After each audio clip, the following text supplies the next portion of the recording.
everybody, I'm Chris McGovern, the Gen X Muse. Welcome to the YouTube channel of the Gen X Muse. I'm about to show you all of my Who albums from my collection, okay? This is a fairly complete collection of Who albums that I have. Not complete.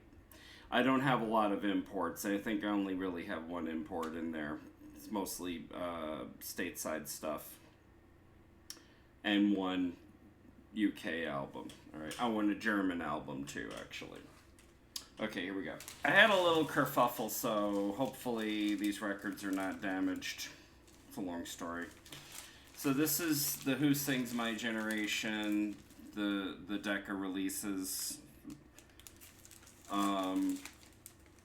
These are pretty good. They sound, I don't know, they sound as good as they can possibly be, really, for 1960s Who albums. And of course this is the stereo one. Kind of funny that it's the stereo when it's not, it was not stereo. You know, they did not have a stereo version of this. This is the album that's supposed to be the mono pressing, even though, let's face it, they're both in mono. And this is the Decca album in mono. I'm not really gonna, I don't know, I guess I could.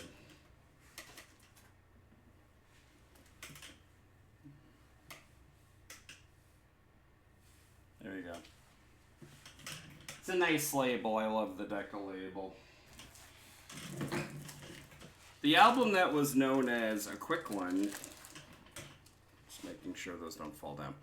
The album known as a quick one in the UK was released here as Happy Jack. Same cover on the front, at least. And it had different cover on the back. It had pictures of the Who smiling with like the letters on their faces. It was kind of interesting and art poppy, you know. So this is the stereo, this is the mono. Oddly enough, this album I think only ever came out in stereo in some places, including the UK. They never got a true mono of this. We did. So this is the true mono version, and it actually has some very unique mixes on it. Particularly excuse me, Run Run Run is a unique mono mix. And I think, not Heatwave, but something else on there may be like that too. And of course, they're also on deck. I have them inside, like you should do if you want to keep your covers intact. Although, I'm not sure it does any favors for the records. If you're trying to keep the records clean and everything, or undamaged, I would hope that when you do this, it does just as many favors for your records as it does for your jackets. But not entirely sure, but that seems to be the plan. And of course the Who sell out. This is the stereo. This is the mono. I actually have a mono the Who sell out on, of course, Decca. Probably should make sure these are okay. I've had to check these several times tonight, you know, because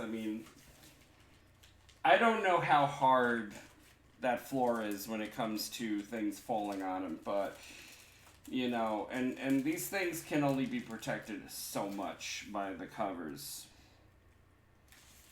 But so far, they seem to be okay. I love this album. This is like my favorite Who album. Truth be told, it really is. It's better. I think I would rate this even higher than Who's Next. And of course, I put this next because they didn't have an album in '68. So this kind of, for me, is almost their de facto Who album. Live at Fillmore East. Came out in 2018. It was never given an official release until 2018. It has been bootlegged because there was an acetate of, I think, half the show. And that kind of was floating around for many, many years and was bootlegged. And a lot of people thought it was really, really cool that there was a bootleg of the Fillmore East concert. They sounded really interesting in '68 because they were starting to really oh god, they just started to have such a cool show with a lot of like sort of like longer versions of songs, you know, and they were doing kind of like the psychedelic version of their show during 68. I think there was probably a light show behind them or something. And they did this really like half-hour version of My Generation, you know, which was not like the jam version that they did in 69 going forward. They did kind of a different version of that. Similar, but very different. They didn't like do it as a medley. They just kind of just played it all the way through for 30 minutes. I did an episode on this on the podcast, and I talked about it. So go listen to that, please. That's a great episode. Okay, so this is kind of unique because I have both of these, and they're different compilations. This is Magic Bust the Who on Tour, or it came out in the United States on Decca. Here it is. They only released it in stereo. From what I understand, there's a mono pressing of this, but it's only a promo pressing. That's rare, and I have not been able to find a good price for that. And this is Direct Hits. It's an import from the UK on Track Records. Track Records. On the track label. Doesn't sound very good. It's in fake stereo. There might be a mono pressing of this too. I think this is also mono with a stereo, sort of counterpart to it, but not a great compilation. It's very similar to this. It's kind of hodgepodgey, and it's just kind of, what can we do about the fact that there's no new album, and we need something for the market for like Christmas or something. I don't know. Like, and they just put these out, and they're just kind of you know. Instead of Who's for Tennis, which was supposed to be the album released for this year, they did not do one, so that's why we got these, you know. And we might have been able to, they also, it's very possible that Fillmore East was supposed to be released in 68, which would have been like a real groundbreaking live record, given how powerful it is, but they did not. I didn't talk about that enough when I was showing the album, but yeah, it was. It's a pretty heavy album. In any event, we didn't get that. Now, what we do have is something coming up that's really cool, but I don't have it on my person. I thought I did. Hold on one second. I don't know what I did with my copy of Tommy. It's over here somewhere. Here it is. Oh my god, I almost lost it. Here it's Tommy on Decca. Yes, Decca copy. And of course, they were supposed to make these, I guess, diamond shapes blank. But I think the label thought that would be confusing, so they had to stick the Who inside the black diamond windows there. It's kind of weird, and they look like they're either waving or they're trying to hypnotize you. I don't know. And it's like a three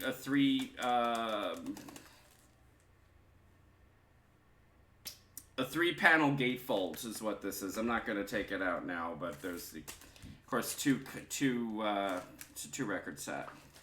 Sounds fairly good. I love Tommy. Tommy gets a lot of negative stuff, and it shouldn't. I think it's a really good album. Alright. Before we show you those, let me show you this. This is...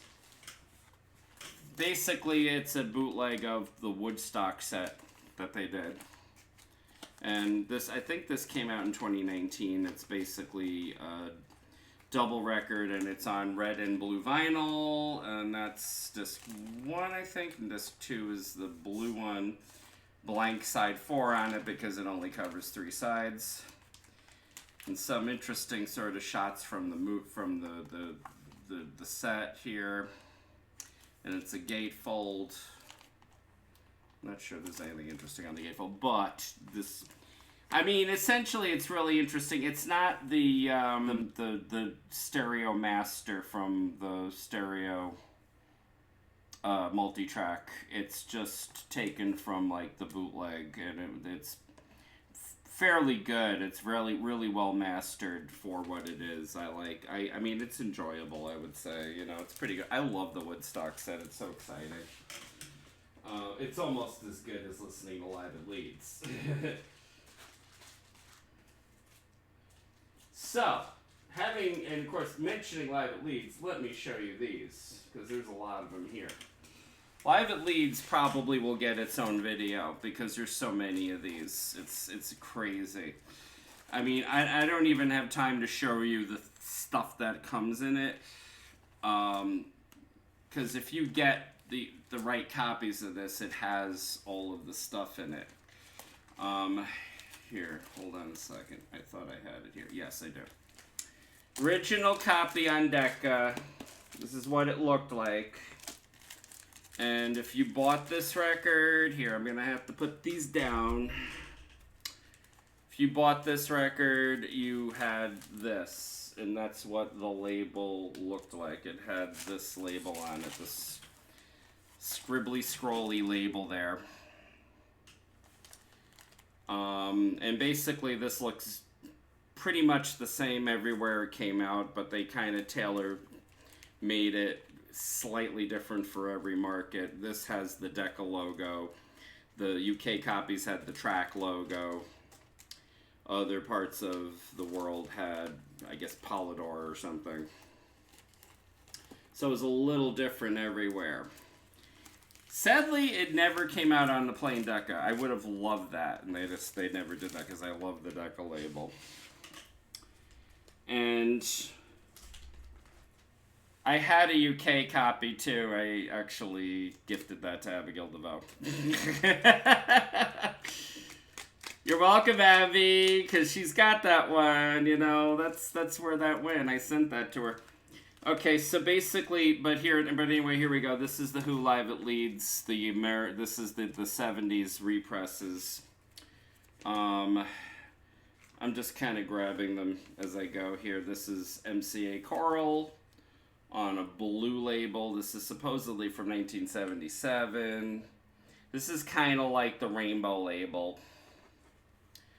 And this is what they did for this, and of course they completely stripped away the gate folds. They no longer, and they actually put some printing on the back. Maybe I should pull this off of here just to show you, and that's the printing on the back. The Who Live at Leeds, and it just has the tracks. By the way, the tracks, there's more information if you buy this album in Canada. They actually put more stuff listed on there for the My Generation Jam. I always thought that was interesting. And this is a copy of Live at Leeds that has the MCA Black label. It's right there, actually. And it's like the same thing. No gatefold. But I thought it would be kind of cool. I was like on a kick of, let's get every version of this. I love that. I love that there's versions that are different. Now, this is a copy of the album that came out on MCA, but it actually has the bootleg scroll on it.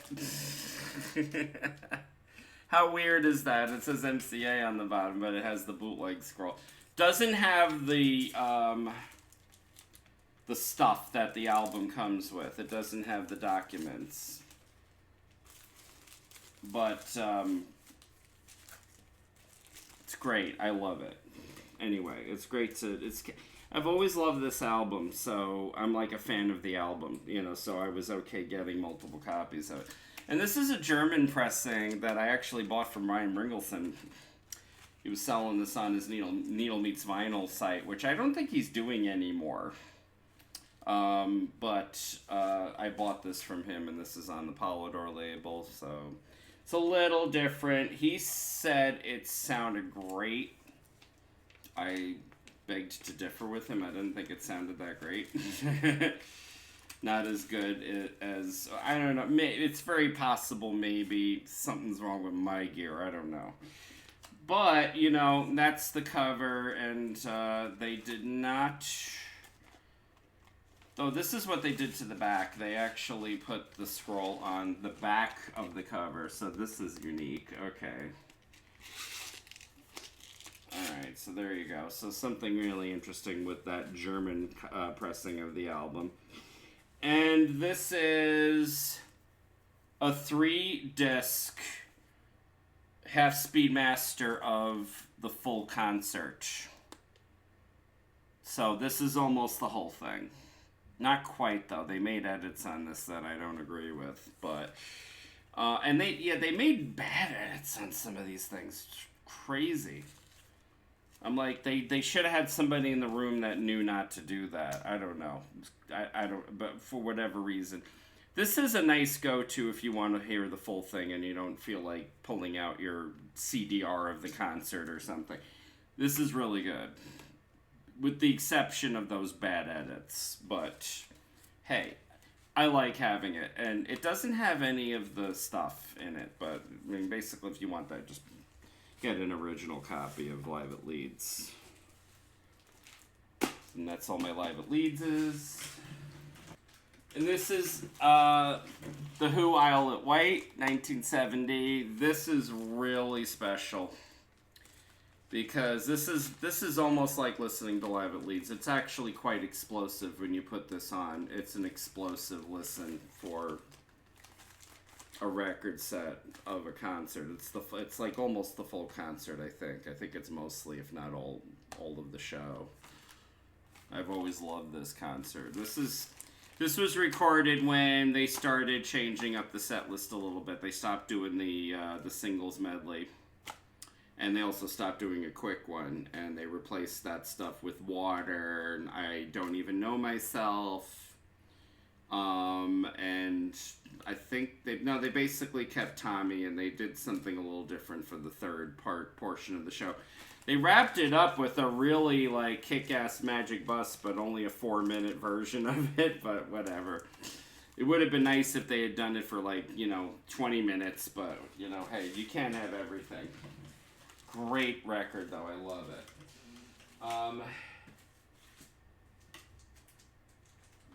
And here's Who's Next, as long as I can find both copies of it. Okay, here we go. This one is the Decca copy. Very, very proud to have this. It sounds fabulous. I love it. This album is so cool. I can't wait till we do solo discussions for this one. Because even though it has a big backstory and it's just so like, okay, there was a lot of drama behind it. For them to get to this record, there was quite a bit. This is just so nice. It sounds really nice as an album. Yeah, whatever. It's like it's a butchered thing of a possibility of whatever. Like if you're gonna think of it that way, I'm sorry for you. Unfortunately, that's kind of, when you find out that's what it would have been. When Lifehouse was supposed to be the follow-up to Tommy. And they couldn't quite get it together. It was really messy. Townsend was like freaking out and he was going through depression and everything. He almost jumped out the window. Oh, God. We haven't even talked about this yet, I mean, this is so much. Who's Next sounds so good. If you listen, I mean, to me, my favorite part of this is the last 2 songs, Behind Blue Eyes and Won't Get Fooled Again. Overplayed, whatever. I don't care. It's overplayed, fine. Not to me it isn't. I love it. I don't ever want to hear it's overplayed when, we live in a world where we're forced to listen to Christmas music when we don't want to hear it. Okay. And this one is the Black MCA pressing. I just thought I'd pull it out and show you. Yes, Black MCA. I love the Black MCA label with the rainbow. Because I feel like they did this to make up for the fact that they were getting rid of Decca. Like, this is the replacement for Decca. Fine, I'll take it. It's all right. It looks nice. It's a really nice label. It's also it's if you're an Elton John fan, that was a nice label for him too. So yeah, this was great. This is an essential Who album, and I'm never going to stand in the way of people that say this is their favorite, because you're right, it's a great album. No argument. I still think the Who Salad's better, but whatever. It's a great album. And so that was in 1971. The next record was... Oh, wait. Hold the phone. This was the next record. Meaty Beaty Big and Bouncy. There you go. Decca Records. Great compilation. It's all single stuff, even so. But I always thought it was interesting that they had I'm a Boy on here in a very different version than the one that came out as a single. Different version, completely. And it's come out, the information has come out that it was recorded for an aborted project called Quads. Has nothing to do with Quadrophenia. Quads was a whole nother thing. Quads was supposed to be, though, a rock opera. And I'm a Boy was going to be part of it. And apparently that longer version was, I think, part of an actual, recording that was going to be that. I don't know if they ever did anything else for Quads, but in any event, that version is the one that's on this collection, not the single. The single's a different session. And they actually, I'm a Boy, the single I like too, and they very easily could have just stuck that on here also. But I think it's interesting that they chose that to close this out with. Now, this is a gatefold. If nobody's ever seen it, maybe I should pull it out and show everybody. This originally was a gatefold.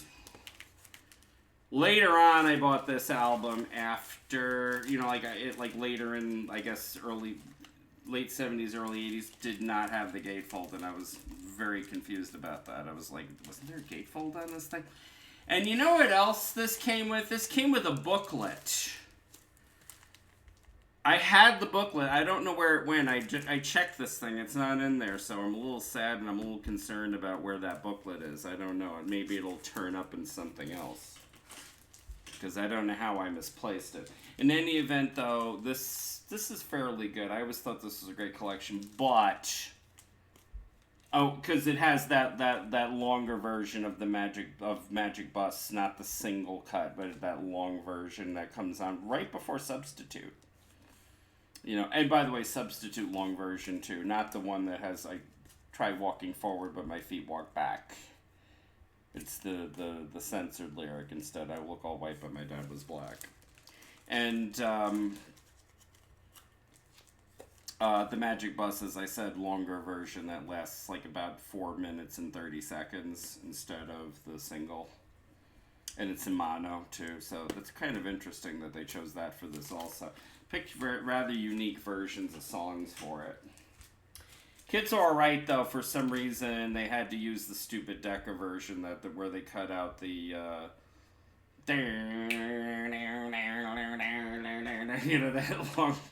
that long middle eight solo part. I love that part so much, and the fact that they took it out of this disappoints me. Even so, I love it. I love the album. And of course, this is Quadrophenia. This is the only copy I have. It's on track MCA. It's kind of an interesting label, though, because it's got like a gray curvy thing on the bottom, which I don't know if I've seen other pressings like that. It's on this one though. It's on both discs. And this is good. I don't feel like pulling everything out. The book is in there with the who was it? Graham Hughes. I forgot who took the photos. I think it was the guy that took the pictures for some of the Get Back sessions or something. But that guy, I think he's the one that did the pictures. Great booklet. The booklet is basically photos that tell the story of Jimmy the Mod. It's very much like the movie. The movie, I guess, was based on the book, the pictures in the book. It has the very, sort of like asshole disconnected, parents.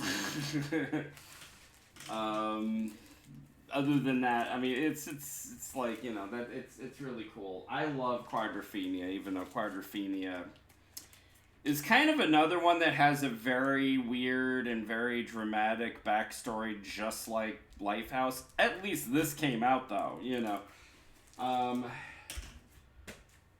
It's a great record, though. And now, Odds and Sods. There you go. This is the original from 1974. And, of course, this has, like, this die-cut cover that has a poster. I guess maybe, I don't know. Should I pull it out and show you? I really don't know if I want to, but, whatever. Because this, what's so weird about this is that it doesn't open. You have to look at it through this thing, It's like, guys, what were you trying to do with this? Was this supposed to be a gatefold? I don't know. It's kind of, it wants to be a gatefold, but it's not. And this has the liner notes by Pete, with the black and white version of the photo on the cover. And of course, they're all wearing football helmets. They're wearing American football helmets, which is so weird. I never understood that because I was like, they didn't have American football in the UK. There you go. And I always enjoyed this record.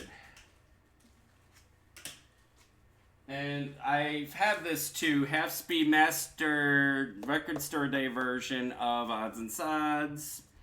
Expanded to a 2-record set, and of course, basically side 1, side 2 exactly the same. Side 1 and side 2 of the second disc is titled Odds and Sods 2. And they basically stuck on here Zoot Suit, Here 'Tis, Leaving Here. So it's all like the first 2 are like, I think, the high numbers, but Leaving Here, that's Baby Don't You Do It, that's the original Who acetate. Really, really, really good acetate. I love those 2 tracks. Young Man Blues, Dogs Part 2, which I think those are outtakes from the Tommy Sessions. Here for More, and The Seeker, Heaven and Hell. This is all single stuff. Heaven and Hell, Don't Even Know Myself When I Was a Boy. Wasp Man. We Close Tonight is on here, which is basically one of very few outtakes from Quadrophenia that actually is released on this, not on the soundtrack. I don't have the soundtrack right now of Quadrophenia, but that does actually have some outtakes from Quadrophenia on it. Probably should get that. And also those unique mixes by John Entwistle that actually feature strings. One of those tracks, by the way, the strings were reused on a song on It's Hard. Kind of like a sample, I think. The Who by Numbers. Oh my god, this is so cool. This copy, by the way, it's a later copy that came out with the stupid Clouds label on it, and I kind of got this thinking to myself, you know what, this is going to be a spare copy, because you know what I did? I connected the dots. I connected the dots on this copy of The Who by Numbers. This one is an original from 75, and it has the black rainbow on it. And I should say about this album is they finally have found the multi-tracks for this album. They were long since missing for many, many, many years. And they actually found the multi-tracks. And what that means is maybe someday we will get a box set. I hope. I'm guessing that like the right people are going to take care of that and do the right things with it, because it needs to be done. It's fabulous. It's fabulous news. We'd long since known about, we've long known about, I should say. We've long known about, for the purposes of editing, we've long known about a full band version of the song Red, Blue, and Gray, which he just plays, I guess the banjo uke on this song. I think Entwistle will play some horns on it. But yeah, there's a version where the Who plays, and I'm not sure what the arrangement was for the Who playing. I don't know if they actually tried doing it like a nice sort of jaunty ballad like it sounds on here, but it would be nice to hear it. It would be really, really nice to hear what outtakes from this album sound like, because you know that the multi-tracks probably have session material. I haven't checked out the Who Are You box yet. I want to hear that so bad. I've been so distracted by other things like the stuff with the Pisces Aquarius thing, getting this channel started and like talking to other people to come on the show. And, like, there's like so much. And Nebraska, Bruce Springsteen is going on too, because that was a box set that just came out.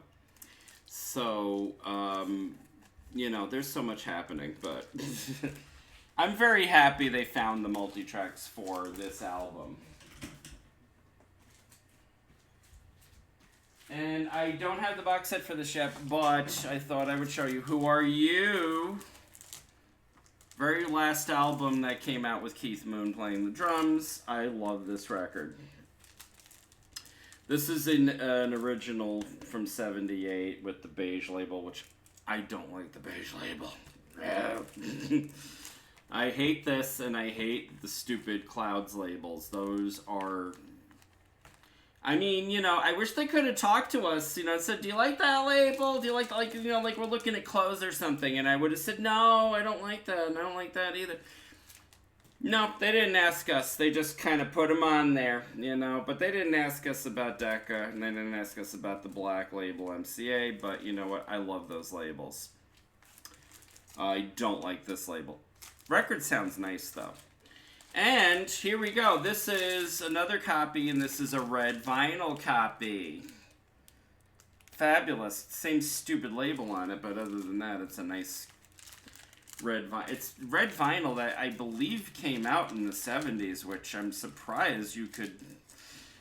Colored vinyl's been around for many years, actually. It's not something that just snuck up on us in recent years, but I gotta say, it's really nice to see that. And it's nice that we have it.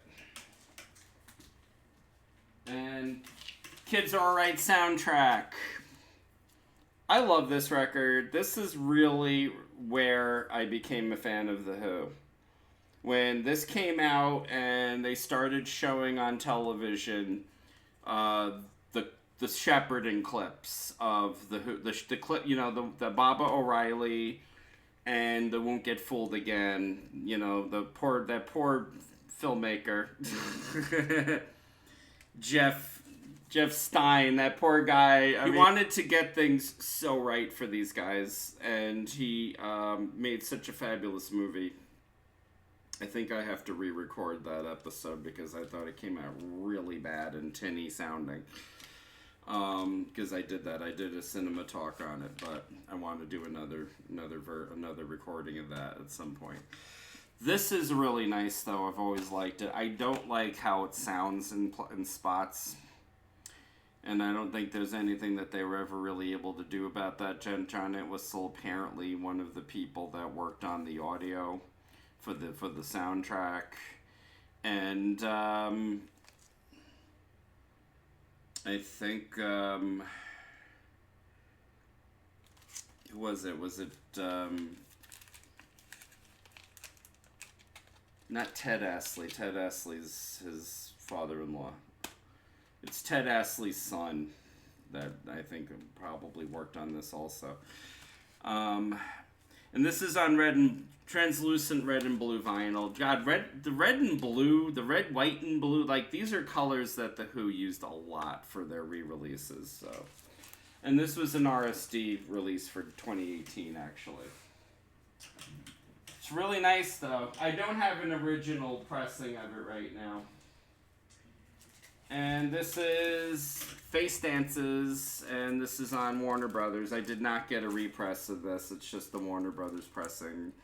And I think this actually has the inner sleeve with the easel and the paintbrushes and stuff too. But yeah, I always thought this was a cool cover with the different sort of abstract paintings of the group. Face Dance is the album. I don't know. The 80s Who is an acquired taste. You know, it really kind of is, but I was always kind of okay with it. And this is It's Hard, which controversial record also because not everybody likes this one. I love this one though. To be honest, I always thought it was cool and it reminded me of that particular time in my life. And I always thought it was cool, especially when we got to Eminence Front, which is the closer on side one. I think that's such an excellent song. You know, I really do. It's not okay. So it's a different era of the Who. There's no Keith Moon. People have tried to show us what it would have been like if Keith Moon had played on Eminence Front. It's not really the kind of thing that he would have loved to sink his teeth into, but, you know, he probably would have done a good job on it. Because Keith Moon did not overplay every song.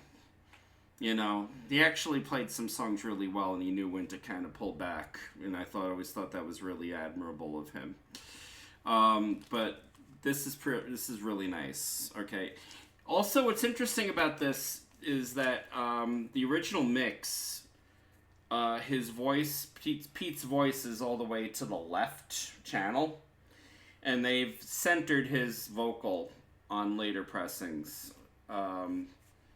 And I'm not sure. I don't know. There's. It's like whatever. They fixed it. That's nice. I kind of like it in the original mix. To be honest, I always thought that was cool. You know why too? Because I used to listen to it on my headset when I had the Walkman, and we used to play it on. I used to play the radio a lot, and when this came out, I loved it when that came on. I was like, "Oh, cool, sun shines," you know, hearing it in this ear. I loved it. So anyway, yeah, I like that record actually. It's not a perfect record. I probably rank it low as far as the albums, if you're going to compare albums, but it's a. I mean, I don't know. I don't hate it. But there are songs on there that I could do without, you know. And this is the BBC album. The Who did a BBC session. Or they did several. And this is what the records look like. And this does not have a gatefold anyway. So there's no real gatefold. I think there's an inside. There's some couple of inner sleeves in there that might be interesting to look at, but I have this all bundled up, so I'm not going to pull everything out right now, but I don't know, maybe we should pull it out just to make sure the records aren't broken. Oh, God. My worst nightmares sometimes happen with this, you know. But I love this one. This is a fabulous collection. It's nice to hear the Who performing, kind of almost performing live in the studio, though. So you get this really, like, blistering, loud version of Anyway, Anyhow, Anywhere in 65, and he's, like, doing the the guitar feedback. Great. I love it. Controversial album time. Endless Wire, record that a lot of fans don't like. I actually like this record. I'm sorry. It upsets people, you know. I think this is a fairly good album. I thought that they worked hard on a couple of things. I mean, to be honest, I think it's nice that they did patterns, you know, and things like, you know, the not The Boy Who Heard Music, but Wire and Glass was like a one act rock opera that they recorded or something, or like a mini opera, and that's actually part of this, and they've even released that as a standalone EP, I think. But this is a full album, so this actually does have some really good songs. They did a really good tour during the time that they made this album or released this album. And they toured all of, I think, 2006, 2007, around the time of the passing of my mom, actually, which is sad, but it kind of reminds me of that time. But this was really good. This was a good record, I would say. Not really, really good, but it's a good record, and I rank it higher than a lot of people would. And, last actual album by The Who is this one. Who. Ball and Chain and All This Music Must Fade.